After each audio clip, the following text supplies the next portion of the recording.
October 16th, 1977.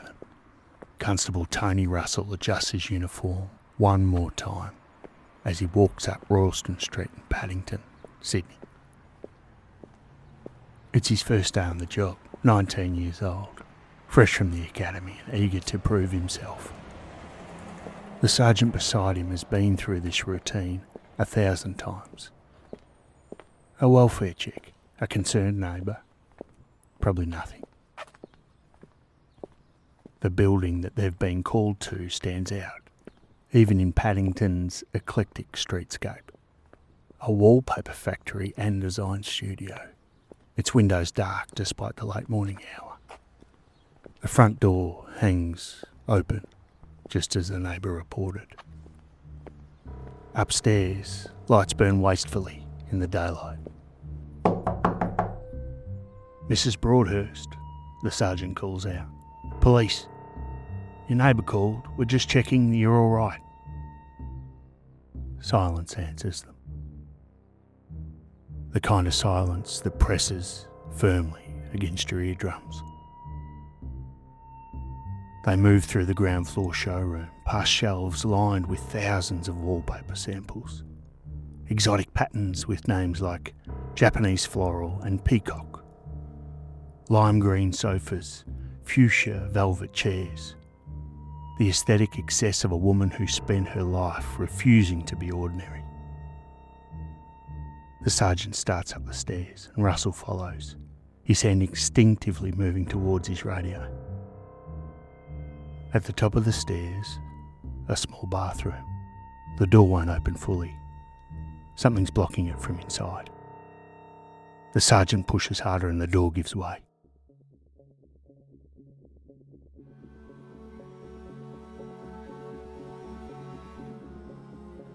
What Tony Russell sees in that bathroom on his first day as a police officer will haunt him for the rest of his life.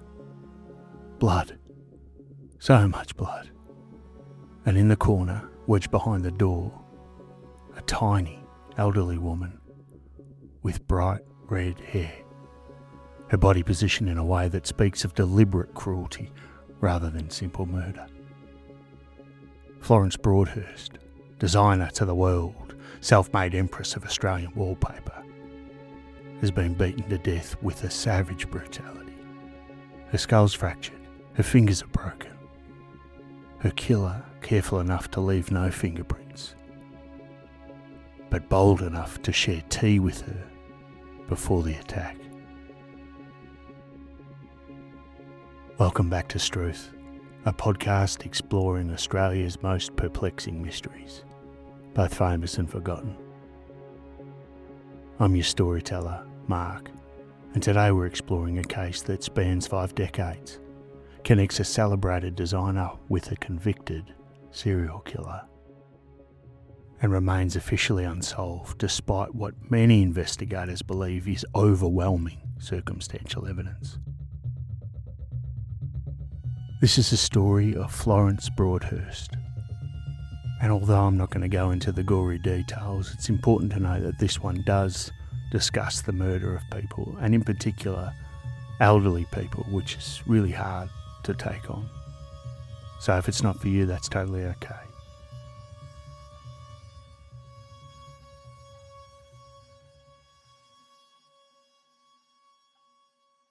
The detective who arrived at the Paddington studio that Sunday morning found a crime scene that told multiple stories all at once.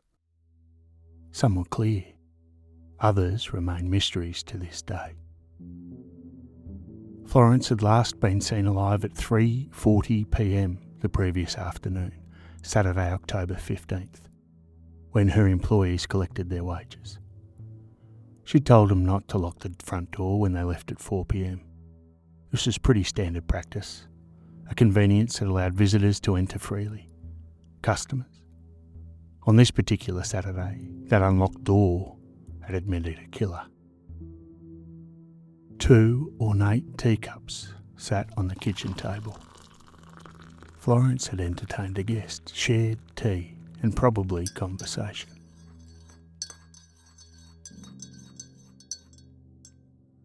The bathroom where Tony Russell found her body revealed the killer's brutality. Florence's skull had been fractured by repeated blows from a blunt instrument, variously described in police reports as a large piece of timber, a lamp or an iron pipe. The murder weapon was never found, or rather it was found and then mysteriously vanished from police files, along with the crime scene photographs, creating what one expert would later call a question mark over whether a trial could ever go ahead, even if an arrest was made. Her body had been positioned deliberately, head pushed into the toilet bowl, limbs arranged. The degrading display spoke of rage, of contempt, of something beyond simple robbery or opportunistic violence. And yet, a robbery had clearly occurred. Florence's handbag was missing. The 7 rings she always wore, carefully chosen pieces that complemented her dramatic personal style, had been forcibly removed, breaking her fingers in the process. Approximately $8,000 in cash had been taken from the premises, which was a substantial sum in 1977, representing weeks of sales from her business. The killer had seemingly exited via a locked back door, demonstrating knowledge of where the key was kept. This probably wasn't a stranger who'd wandered in off the street. This was someone familiar with the factory's layout, someone who knew Florence well enough to be invited for tea, someone who understood her habits and routines. No fingerprints were recovered. The forensic limitations of 1977 meant no DNA was collected. The killer had been careful, methodical, leaving behind only questions and an empty teacup.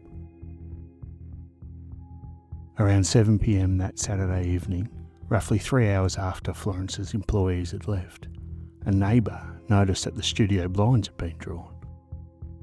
Someone had taken the time to close them, to hide whatever was happening inside. Detective work in murder cases often begins with the victim. Who was Florence Broadhurst? What had she done to inspire such violence?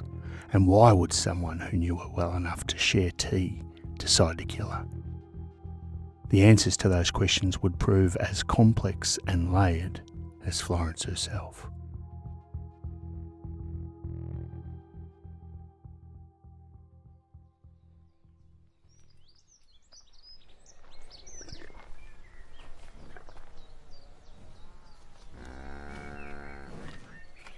Florence Maud Broadhurst was born on July the 28th, 1899, on Mungie Station, a remote cattle property near Mount Perry in Queensland.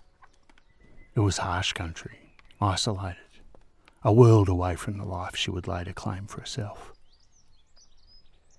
Because Florence, you see, was a compulsive liar. Not the casual fibbing kind, but a systematic reinventor of her own history on a grand scale. She'd told people she'd been born into British aristocracy, that she'd known the royal family, that her background was one of privilege and sophistication, rather than Queensland dust and cattle yards. The truth was extraordinary enough without embellishment, though perhaps Florence never thought so.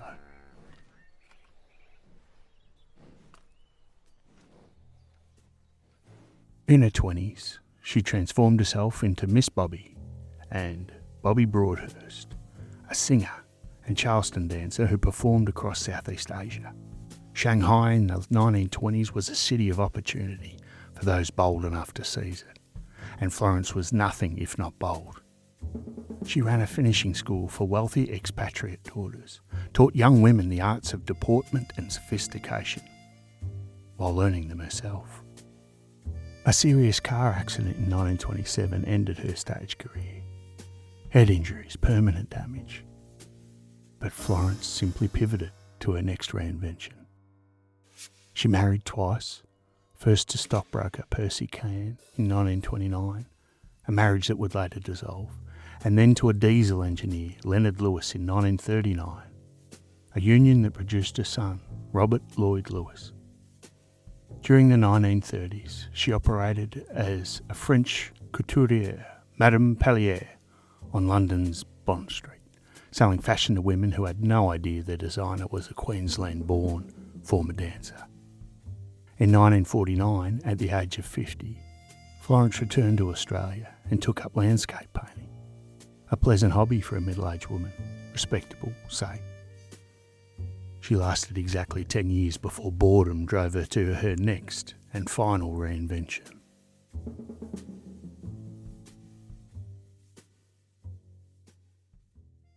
In 1959, Florence established Australian Hand-Printed Wallpapers Proprietary Limited. She knew nothing about wallpaper manufacturing. She'd never run a factory.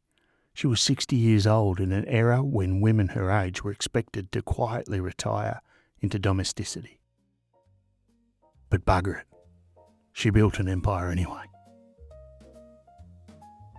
The company had relocated to Paddington in 1969 and been renamed Florence Broadhurst Wallpapers. And by 1977, it had created approximately 800 designs in 80 different colourways. Her patterns dominated the quality end of the Australian wallpaper market and were exported worldwide to North America, England, Hawaii, Kuwait, Peru, Norway and Paris. Time magazine would later recognise her as one of the world's most influential post-World War II designers. Her patterns now appear in the homes of Kate Blanchett, Gwyneth Paltrow and Elle Macpherson. Kate Spade, Akira Isagawa and Zimmerman have all licensed her designs. A documentary about her life premiered at Sundance, and she won posthumous awards and accolades she would have adored. But success, as it often does, came with a cost. Those who worked with Florence described her in contradictory terms that somehow all felt true simultaneously. Charismatic, fearless, gutsy, demanding, eccentric, insufferable. She was a tiny woman with false eyelashes and dramatic kaftans who possessed what one employee called a tongue that could cut grown men to pieces. Employee turnover was high. She took credit for others' work. She made impossible demands. She created a toxic workplace held together by the force of her personality and the undeniable quality of what they produced together. But friends knew a different Florence, someone who could nurse a sick canary back to health with tender patience, someone capable of generosity and warmth when she chose to be. By 1977, the financial empire that she'd created began to show cracks. She had cash flow problems, debts on multiple fronts, the kind of pressure that makes people desperate, that attracts the wrong kind of attention from the wrong kind of people.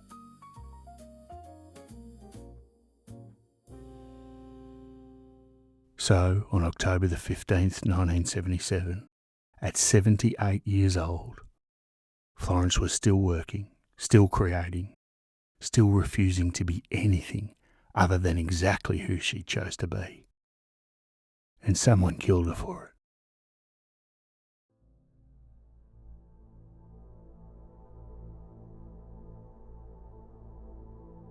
In the days following the discovery of Florence's body, Sydney detectives began mapping the complicated world their victim had inhabited. The unlocked door, the missing money, the teacups suggesting a guest she knew and trusted. Every detail pointed toward the same uncomfortable conclusion.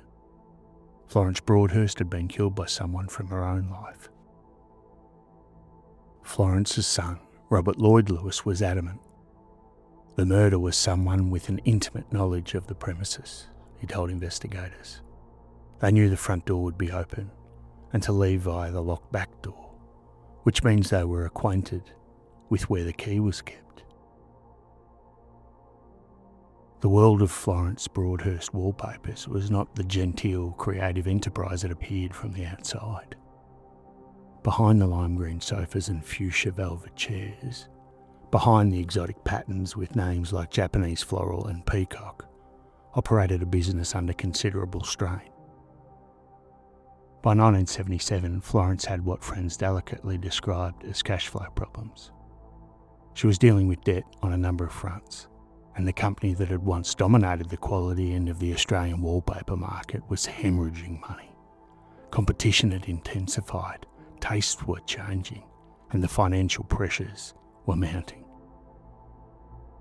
Where exactly the money had gone and who Florence might have owed remained murky.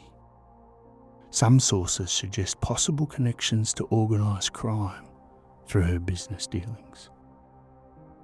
Nothing of the sort was ever proven, but this was 1970s Sydney, a city where the line between legitimate business and criminal enterprise could be surprisingly thin. Cash businesses like wallpaper manufacturing were attractive to people looking to move money about, and Florence's lavish lifestyle and expensive tastes required constant funding. $8,000 in cash had been in the studio that Saturday, a substantial sum, roughly equivalent to $40,000 today. Someone had known it was there. Someone had known when to come for it. But money wasn't the only possible motive investigators considered. Florence's relationships with her employees had ranged from difficult to toxic. High turnover was the norm at Royalston Street. People lasted months, not years, under Florence's management. It was said that she took credit for others' work, a cardinal sin in the design world where creative ownership means everything. An employer might spend weeks perfecting a pattern only to see Florence present it as her own creation, adding their design to her portfolio of 800 attributed works. Her verbal attacks were legendary. Florence didn't just criticise, she eviscerated, she humiliated. She reduced experienced craftspeople to tears with her assessments of their work, their intelligence, their worth as human beings. On Saturday, October 15th, 1977, her chief printer David and another worker named John had collected their wages at 3:40 p.m. They'd left at 4 p.m, just as Florence instructed them not to lock the front door. Both had alibis for the time of the murder. Both were interviewed and eliminated early on as suspects. But what about the dozens of former employees? The designers whose work Florence might have stolen? The printers she'd berated? The salespeople she'd blamed for declining revenues? How many people had walked away from Royalston Street nursing grudges that might fester into something darker? Those teacups suggested Florence had entertained her killer willingly, shared that domestic ritual, perhaps discussed business, perhaps reminisced. The intimacy of that final conversation, whatever it had been, made the subsequent violence even more chilling.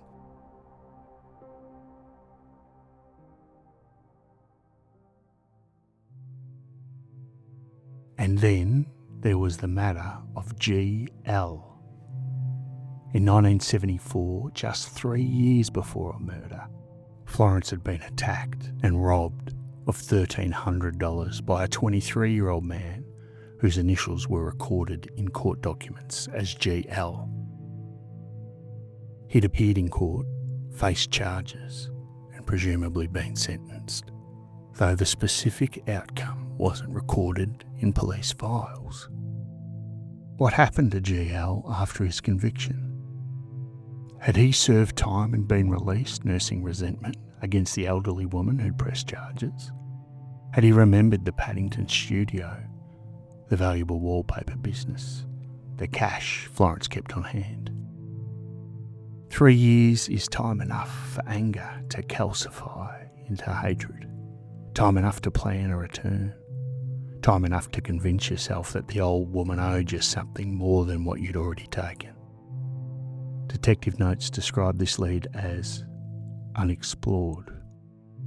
G.L. was never seriously investigated for the murder. His whereabouts in October 1977 were inexplicably, apparently never established. He remains a loose thread in a case full of them, a young man with a documented history of violence against Florence, who simply disappeared from the investigative record.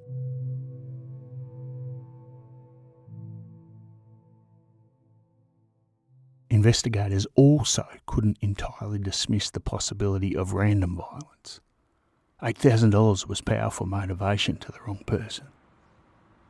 Paddington in 1977 was gentrifying, but still rough around the edges. The studio's ground floor would have been visible from the street. Someone passing by may have noticed the elderly woman working alone. Might have known about her habit of leaving the front door unlocked. But the extreme violence argued against opportunistic robbery.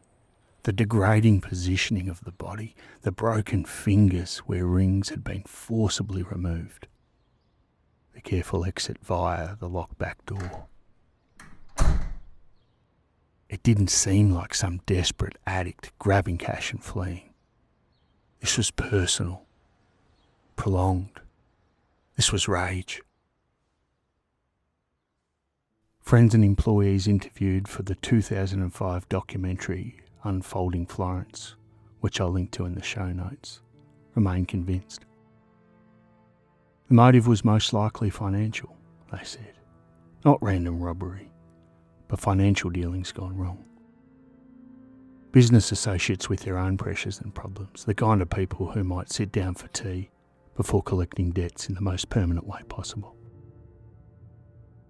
The investigation stretched on. Months became years, and the case went cold. And then in March 1989, nearly 12 years after Florence's death, an elderly woman named Gwendolyn Mitchell was beaten to death in her Mossman home with a claw hammer.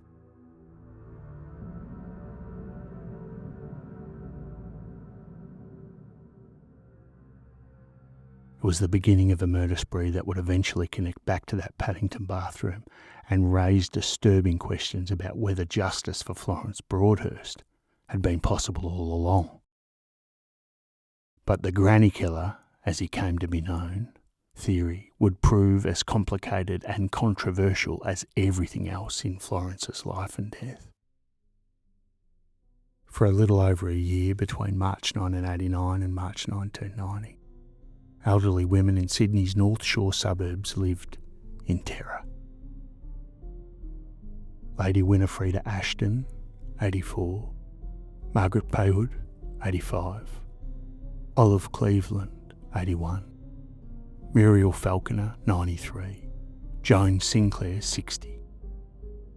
6 women murdered with savage brutality by a man who kept a claw hammer under the seat of his car. John Wayne Glover worked as a representative for 4 and 20 Pies, his territory covering Sydney's entire North Shore.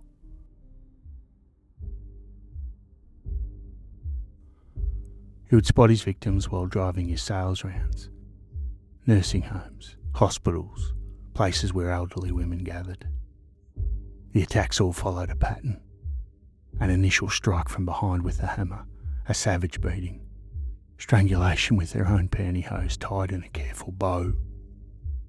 And then came his signature, the deliberate positioning of bodies in degrading poses. Horrendous stuff. After each murder, he would steal small amounts of money and gamble it at the Mossman RSL Club. He wore gloves, cleaned his hammer with acid, and left no fingerprints. Finally, on March 19th, 1990, police found him unconscious in Joan Sinclair's bathtub after a suicide attempt. He admitted to all 6 murders, and the case should have been closed. But Detective Dennis O'Toole, who arrested Glover, had this nagging suspicion about a 78-year-old wallpaper designer murdered in Paddington 13 years earlier. The connection started by emerging slowly and then came all at once. In 1972, one of Florence Broadhurst's employees married a man whose half-brother was John Wayne Glover, the granny killer. Florence attended that wedding, and so did Glover. According to the Sydney Morning Herald's later reporting, they sat next to each other and chatted throughout the evening. A small, eccentric woman with bright red hair and dramatic false eyelashes, talking with a quiet pie salesman from Mossman. They met again when Glover visited Florence's Paddington studio and purchased curtains that would later hang in his home. They attended a christening together, where Glover served as godfather to his young relative. 3 documented occasions when Florence Broadhurst and John Wayne Glover occupied the same space established at least a basic relationship, something beyond a mere acquaintance. When detectives questioned Glover about Florence after his arrest, he initially denied knowing her entirely. "I didn't even know who she was," he said. When reminded of the wedding, the studio visit, the christening, he paused.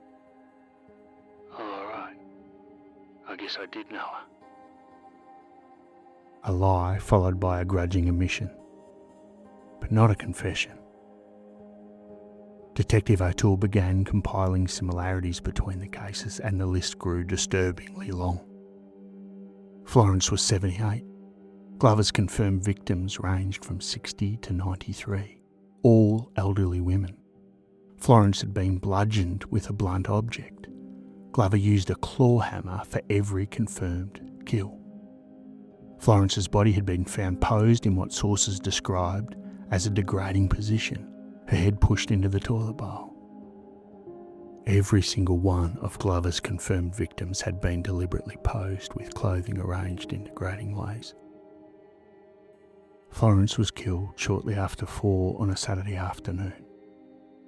Glover's confirmed murders typically occurred in the mid-afternoon. No fingerprints at Florence's scene. Glover always wore gloves. Florence's handbag, rings, and $8,000 stolen. Glover had stolen money from every victim's handbag. The parallels seemed impossible to ignore. Glover had known Florence. Their lives had intersected. The crime bore his signature in almost every detail. Detective O'Toole became absolutely convinced. John Wayne Glover had killed Florence Broadhurst. But conviction and proof are different things entirely.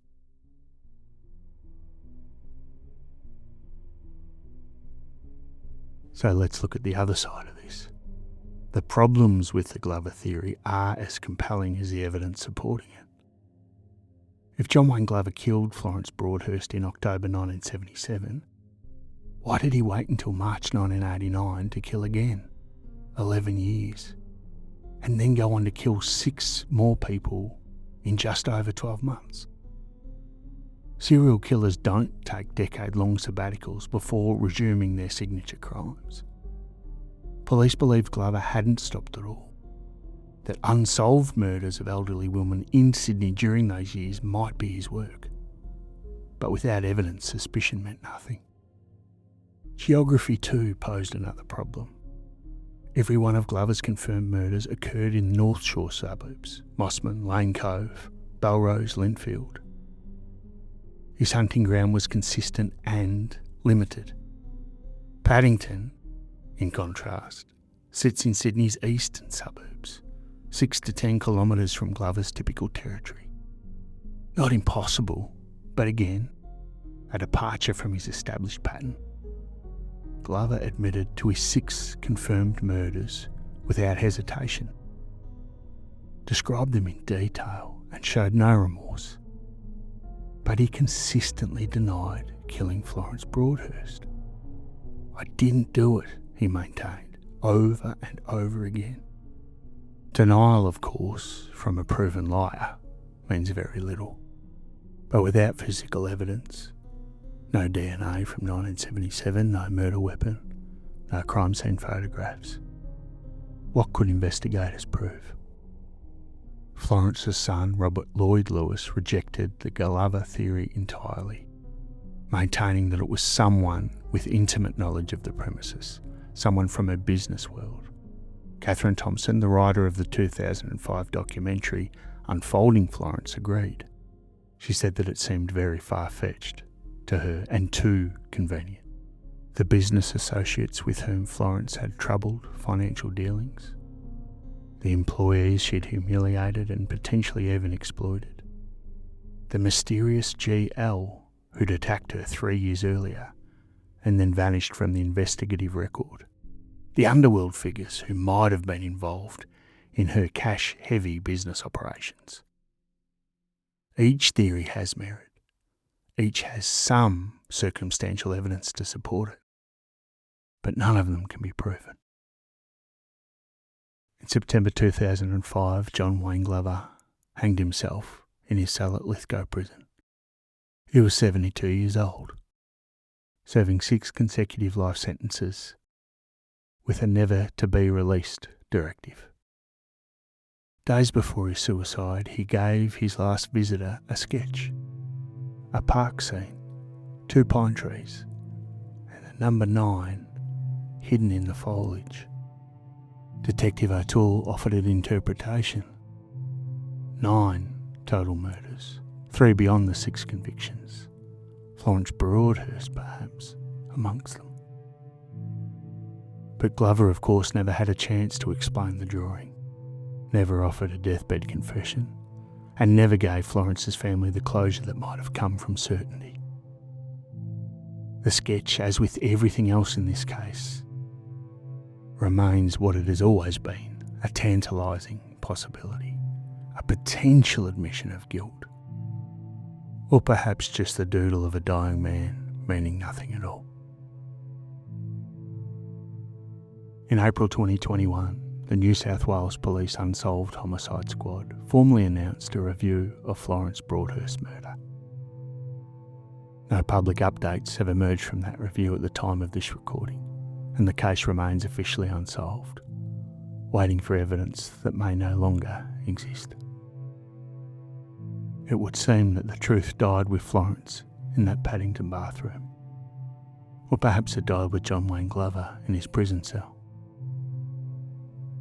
Or perhaps, even more frighteningly, it's still walking around Sydney today, carried by someone who shared tea with an elderly designer on a Saturday afternoon 47 years ago, and then beat her mercilessly to death.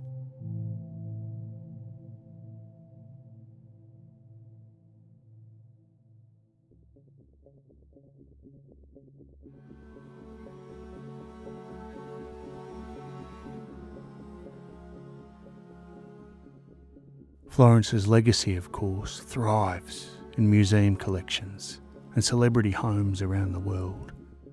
Her designs sell for hundreds of dollars per roll. Her story has been told in documentaries and biographies. She has achieved the immortality that she craved. But justice, that remains as elusive and carefully constructed as the truth of Florence's own life story.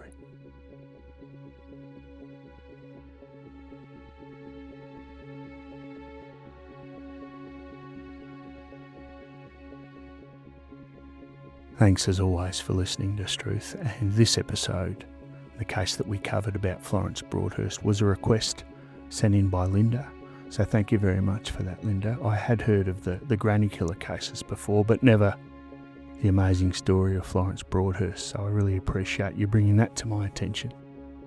If you've got a case that you'd like me to cover, just flick me an email, strewthpodcast@gmail.com. If you want to support the show, please just tell a friend. That's the most important thing. And while you're at it, hit subscribe or follow, however it works on your podcasting platform.